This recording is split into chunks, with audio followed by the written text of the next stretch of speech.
Right. So last week we finished off quite a bit of our stats, right? This week we're going to head off, or we're going to begin this week with the specific sections that I'm going to teach you right now. So let's talk about what we're going to go through today. Lovely. So we're going to first do our interquartile range and the formula of our interquartile range. Lovely. So let's look at our interquartile range. So your interquartile range, which we call IQR, your formula is your Q3 minus your Q1. So, how do you now calculate your Q3 and your Q1? Your Q3 and your Q1 are calculated how, youngsters? Your Q3 and your Q1 are calculated exactly like how you've done them in the previous video. So please ensure that you watch the previous video before you actually watch this here, and that's how you get your Q3 and your Q1. That's mainly what you're going to need for your Q3 and your Q1. Lovely. Then you're going to get your semi-IQR. So your semi-IQR will be your Q3 minus your Q1 and divided by 2. So now remember, this here is your Q3 minus your Q1 divided by 2, and this here is known as your semi-interquartile range. Lovely. So please, do not forget these two formulas. So far we've done mean, median, mode, range, domain, your 5-number summary, which is your Q1, your Q2, your Q3. And I've showed you how to calculate your standard deviation and your variance using your calculator. Then now we've done your interquartile range, which you get your answer for your Q3 minus your answer for your Q1. Then you have your semi-interquartile range, which is your answer from your Q3 minus your answer from your Q1 divided by 2. Lovely. So now, youngsters, after we move on to this here, you're going to give it a specific amount of data. And with this specific amount of data, your teachers are going to tell you, given this specific data, you need to either draw a histogram, all these type of stuffs, right? Histogram, bar graph, or jive, which we're going to do right now quite in depth. So the main thing is you need to know how to fill out the table. So let's go to our table format. So this is specifically how the table is going to be asked to each and every one of you. Right? So I'm just going to go like this here, fill out my table.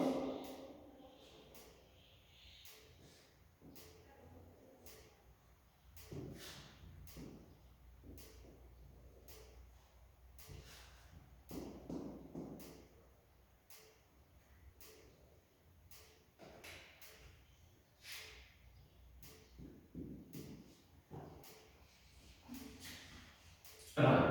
So here we go. This is exactly what you're going to get in your table. Lovely. So with regards to this table, the first part that you're going to see is known as your interval.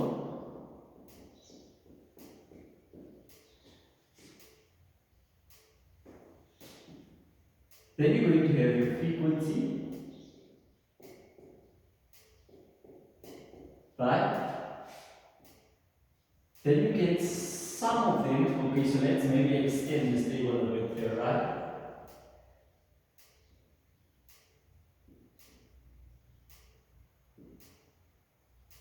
Right, so I'm extending the table there. So let's just take out this frequency here first. Let's put midpoint over there. Then we're going to put frequency. Then we're going to put your cumulative frequency.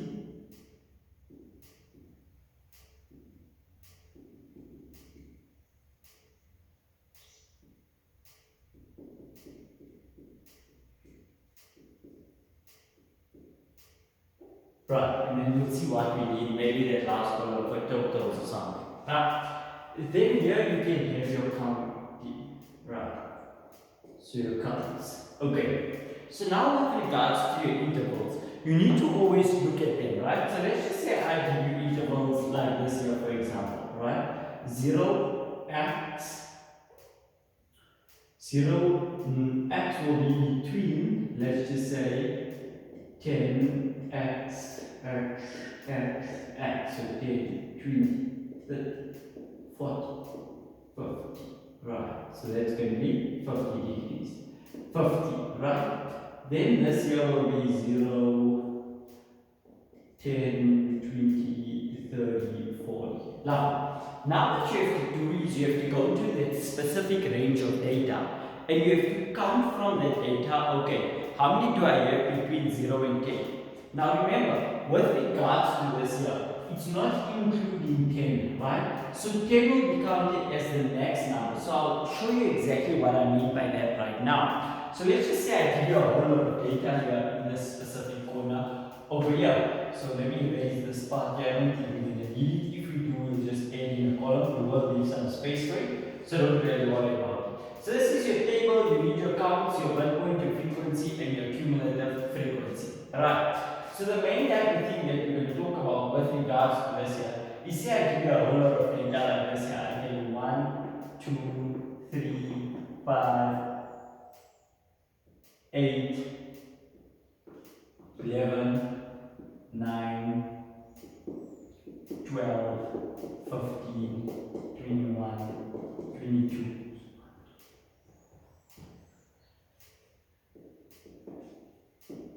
32, 35, 37, 41, 40, 41, 42. Let's just say I put the number 10 as well.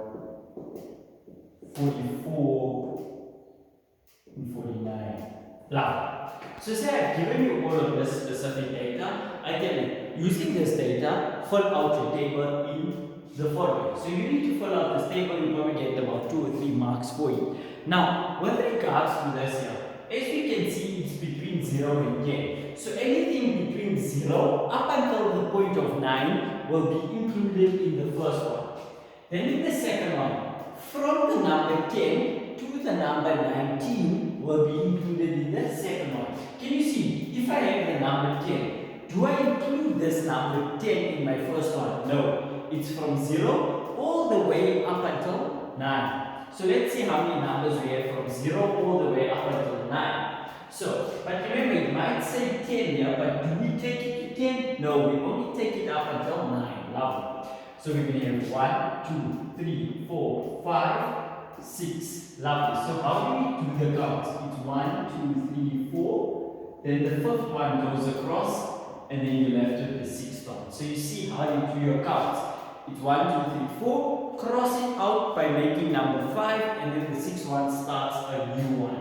Lovely. Then we're going to have 1, 2, 3, 4. So that was only 4. So how do we do it? 1, 2, 3, 4. Remember, if we had to have 5, we would cross it out. Lovely. Then we're going to go to 21 and 22 will be the next one. So that's 1, 2. Then 30. So it's 1, 2, 3. 3 in the next one. So we're going to go 1, 2, 3. Right. Then we're going to go 1, 2, 3, 4, 5. So that's 5 here. 1, 2, 3, 4, 5. Now with regards to your frequency, see how simple this is here. You just say, write it as a number. So that's 6. This is going to be 10. This is going to be 2. This is going to be 3. This here is going to be 5. Lovely. Now they want you to calculate the midpoint. Whenever you're calculating your midpoint, you're going to take this one plus that one divided by 2. So you're going to say 10 plus 0 divided by 2, and that will equals to your midpoint answer. So it's 5. Then you're going to say 20 plus 10 divided by 2, which will give you what? 15. That's how you get the midpoint there. Then you're going to say 30 plus 20 divided by 2. And that's going to equals to your midpoint there. So it's going to be 50 divided by 2, which is 25. Right? Then you're going to say 40 plus 30 divided by 2, which will give you your midpoint here. So 5, this here will be 35. And this obviously we know it's going to be 45, but we need to say it's 50 plus 45 divided by 2. No, plus 40, sorry, what am I saying? 45 plus 40 divided by 2 should give me 45. That's how I got my midpoint, that's how I got my frequency. Understand? Lovely. Now that you've filled in your data, you have your midpoint, you have your frequency, you can calculate your cumulative frequency.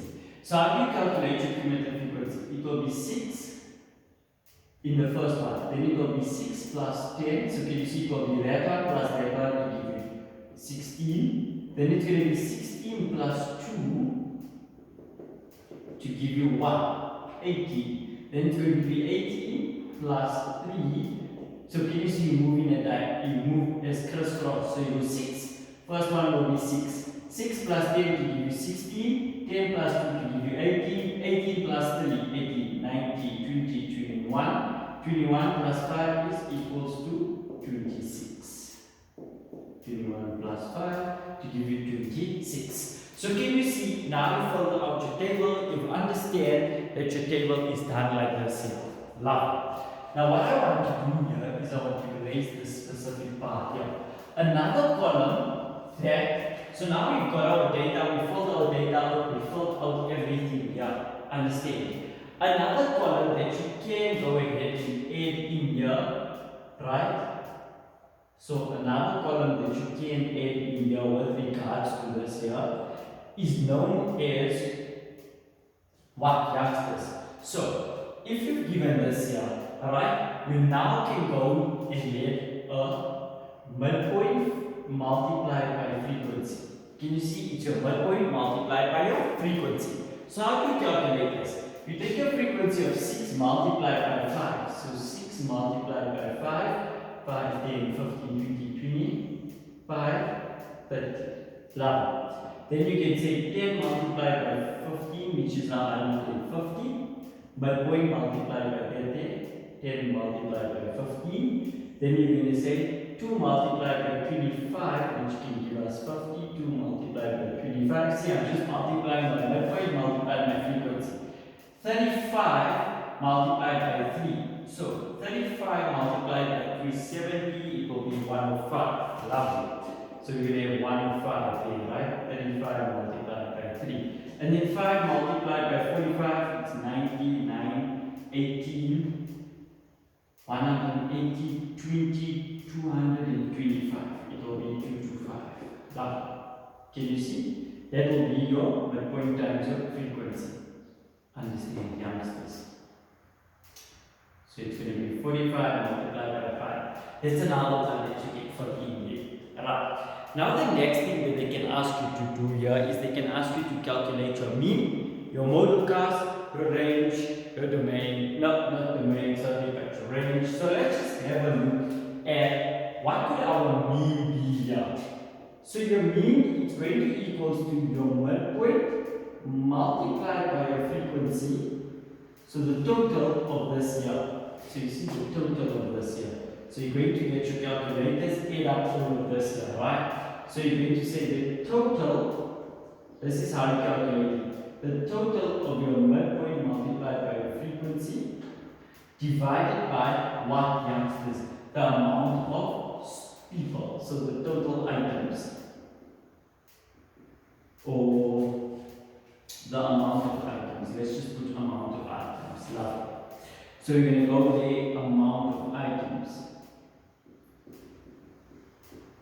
So in this case here, it will be 30 plus 150 plus 50 plus 105 plus 225 and divided by the total number was 26 students altogether. Love it.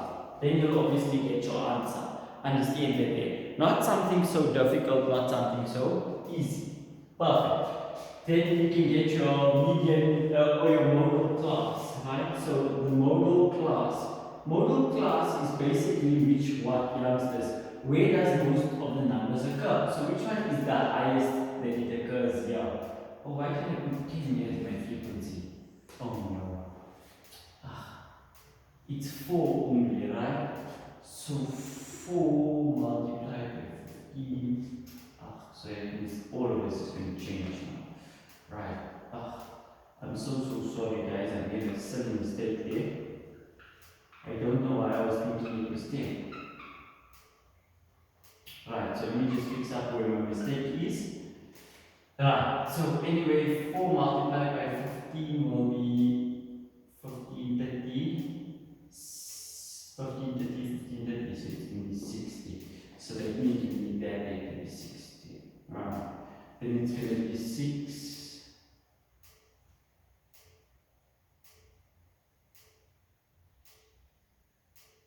6 plus 4, which is 10. 10 plus 2, which is 12. 10 plus 2 here, so 10 plus 2, which is 12. 12 plus 3, which is 15. So this will be equals 12 plus 3, which is 15. 15 plus 5, which is 20. Right, 15 plus 5. So let's just see that again. So it's 6 plus 4 is 10, 10 plus 2 is 12, 12 plus 3 is 15, 15 plus 5 is 20. Those numbers will remain the same. Perfect. So your modal class is the one that occurs the most. And can you see it's x between what? 0 and 10. Lovely. So that's mainly everything that you need to know with regards to that thing. Right. Now the next thing after this here that I want to show you is your different types of graphs that they can ask you to draw. So they can ask you to draw a bar graph, they can ask you to draw a histogram. Right. So let's just go here firstly to a bar graph, right? A bar graph. So if you ever want to draw a bar graph, this is how it works. Your bars will be like this here, right? There will be spaces between your bars. So there will be spaces between your bars, and I'll show you where you put everything on it, right? So just say that's your bars, right? Your intervals will go there, so your intervals will go there, and your frequency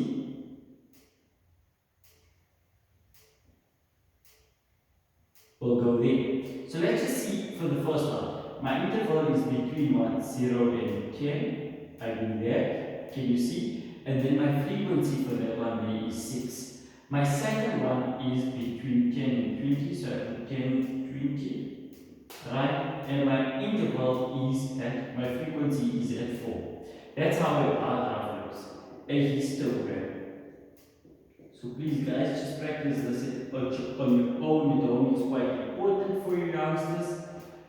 Not so difficult, right? So a histogram has no spaces next to each other, right? So if you get a histogram, it could look something like this here, right? So your frequency will still be here, so it's F, R, E, Q, E, C, right? Your frequency will still be there, right? Then it will be 6, 4, and 2, and this here will still be your intervals. Intervals, right? And with regards to your intervals, you can say that's x, that will be 10 to 0, that will be 10, that will be x, that will be 0, that will be 10 and 20. So 10 and 20. So 10, 20, that there will be x, this will be 20 to 30. Can you see your intervals will be represented like that? That's how you do a bar graph, that's how you do a histogram, right? Let's erase that there, we don't need it anymore. Alright, let's move on to our next type of thing. The next type of thing that we're going to come on to is a scatter plot and then a line graph. A scatter plot. So if they ever ask you for a scatter plot, how do you go ahead and do a scatter plot? Your scatter plot will just be like specific dots everywhere, right? So stuff like that there. Or let's just follow this rule of scatter plot. So it's going to be here, right? So your frequency will still be there, R, E, Q, E, and Z, right? Your frequency here will still be your points, right? So your intervals. But now you don't put the whole interval, you just put the midpoint. So your what's my midpoint there? It's 5. So it's 5, and this here was what? 6.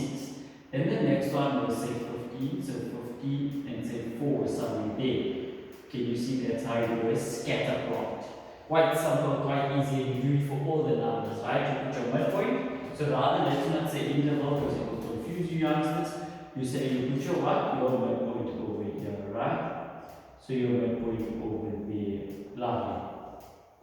Okay, then if you want to do a line graph, all you do is you draw a scatter plot and you draw a line going through the dots. Lovely. That's all that you really need to know with regards to this here. Perfect. So that's scatter plot, bar graph, histogram, right? The next thing that I want to specifically talk to you youngsters about is your ogive. Now with regards to your ogive, you're going to need what? You're going to need a pair of set of coordinates, right? So the first thing that you guys are going to do is going to put down a whole lot of coordinates like this here. Right. So the whole thing that you're going to do is put down a whole lot of coordinates like this. Lovely. You're going to always put one extra 1, 2, 3, 4, 5, 6, 7. Right. So in here you have your cumulative frequency at your x, cumulative frequency as your y, and then your x with regards to that there will be the last number of your interval. So it will be, I'm going to write it there, last number of my what? My intervals. So what's my cumulative frequency of each of these ones? So let's go here, here's my cumulative frequency. So we start 20, then it's going to be 15. See, I always start at the bottom. I go 12, I go 10, I do 6, and then what's my first one is 0. Can you see? Lovely. Now I need to go to the last number digits here. So it's going to be 50, 40, 30, 20, 10, and 0. Can you see now your ogive can be drawn? So how do you draw a ogive? So on your ogive, you're going to put your intervals, and then we have your what? Here your intervals there, right? And then here on this side, then you're going to have your cumulative frequency. Your cumulative frequency.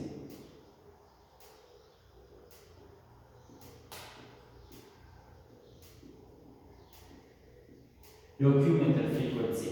And then you basically go and plot the dots going from the bottom all the way up. It should come out to a lazy S. So just say you come out deployed, it should always look like an S is falling. Can you see this S looks like it's falling? So it should come out to something like that there once you sketch it fully, right?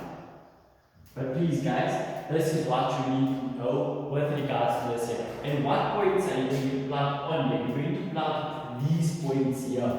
So can you see this is like a set of coordinates? Like how you graphs, your set of coordinates represents what?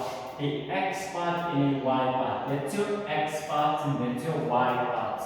That's what you need to know how to do with regards to a what? A cumulative frequency table. Lovely. So that's where we're going to end of this class for today. We will continue with stats part 3 next week. That's where we're going to say positively skewed, negatively skewed, evenly skewed, as well as we're going to do some regression line, as well as in one standard deviation, as well as out of one standard deviation.